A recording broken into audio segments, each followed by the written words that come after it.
my name is Bahar Pruitt. I am the communications coordinator here with Heber Spring Schools, and I am also a math teacher over at the middle school. And I am very excited to read chapters 2 and 3 with you today. So let's get started. Chapter 2, Digging. "No," said Tom. "That's not fair." He and Alan and Joe were wandering around behind the barns at Billy's house, arguing over where to dig the first worm. "What do you mean it's not fair?" said Joe. "Nobody said anything about where the worms were supposed to come from. We can get them anywhere we want." "Not from a manure pile," said Tom. "That's not fair. Even if we didn't make a rule about something, you still have to be fair." "Well, what difference does it make where the worms come from?" said Alan. "A worm's a worm." "There's nothing wrong with manure," said Joe. "It comes from cows, just like milk." Joe was sly, devious, a schemer. The manure pile had been his idea. "You and Billy have got to be fair too," said Alan to Tom. "Besides, we'll dig in the old part of the pile where it doesn't smell much anymore." "Come on," said Tom, starting off across the field dragging his shovel. "If it was fair, you wouldn't be so anxious about it.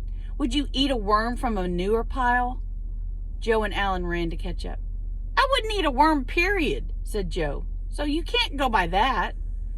"Yeah, but if your mother told you to go out and pick some daisies for the supper table, would you pick the daisies off a manure pile?" "Well, my mother wouldn't ask me. She'd ask my sister." "You know what I mean." Alan and Tom and Joe leaned on their shovels under a tree in the apple orchard, watching the worms they had dug squirming on a flat rock. "Not him," said Tom, pointing to a night crawler. "Why not?" "Look at him. He'd choke a dog." "Geez," exploded Alan. "You expect us to pick one Billy can just gulp down like an ant or a nit?" "Gulping's not eating," said Joe. "The worm's got to be big enough so Billy has to cut it into bites and eat it with a fork off a plate." "It's this one or nothing," said Alan, picking up the night crawler. Tom considered the matter. It would be more fun watching Billy trying to eat the night crawler. He grinned. Boy, it was huge, a regular python. Wait till Billy saw it. "We let you choose where to dig," said Alan. After all, thought Tom, Billy couldn't expect to win $50 by just gulping down a few measly little baby worms. "All right, come on." He turned and started back towards the barns, dragging his shovel. Chapter 3, Training Camp.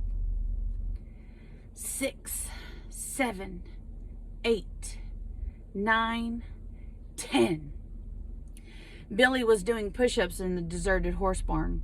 He wasn't worried about eating the first worm, but people were always daring him to do things, and he'd found it was better to look ahead to try to figure things out, get himself ready. Last winter, Alan had dared him to sleep out all night in the igloo they'd built in Tom's backyard. Why not? Billy had thought to himself. What could happen? Well, about midnight, huddled, shivering under his blankets in the darkness, he'd begun to wonder if he should give up and go home. His feet felt like aching stones in his boots. Even his tongue inside his mouth was cold. But half an hour later, as he was stubbornly dancing about outside in the moonlight to warm himself, Tom's dog Martha had come along with 6 other dogs, all in a pack, and Billy had coaxed them into the igloo and blocked the door with an orange crate, and after the dogs had stopped wrestling and nipping and barking and sniffing around, they'd all gone to sleep in a heap with Billy in the middle, as warm as an onion in a stew. But he hadn't been able to think of anything special to do to prepare himself for eating worms, so he just limbered up in general. Push-ups, knee bends, jumping jacks, red-faced, perspiring. Nearby on an orange crate, he'd set out bottles of ketchup and Worcestershire sauce, jars of piccalilli and mustard, a box of crackers, salt and pepper shakers, a lemon, a slice of cheese, his mother's tin cinnamon and sugar shaker, a box of Kleenex, a jar of maraschino cherries, some horseradish, and plastic honey bear. Tom's head appeared around the door. "You ready?" Billy scrambled up, brushing back his hair. "Yep." "Ta-ra!" Tom flung the door open. Alan marched in carrying a covered silver platter in both hands. Joe, slouching along beside him with a napkin over one arm, nodding and smiling obsequiously. That's a hard word. Obsequiously. Tom dragged another orange crate over beside the first. Alan set the silver platter on it.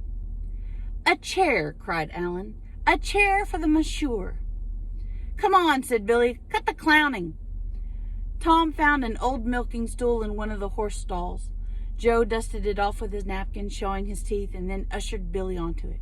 "Ladies and gentlemen," shouted Alan, "I present my masterpiece, Verme à la mode." He swept the cover off the platter. "Ugh!" cried Billy, recoiling. Well, that was chapters 2 and 3. I hope you enjoyed it. Hope you enjoy the rest of the book. Bye. Thank you.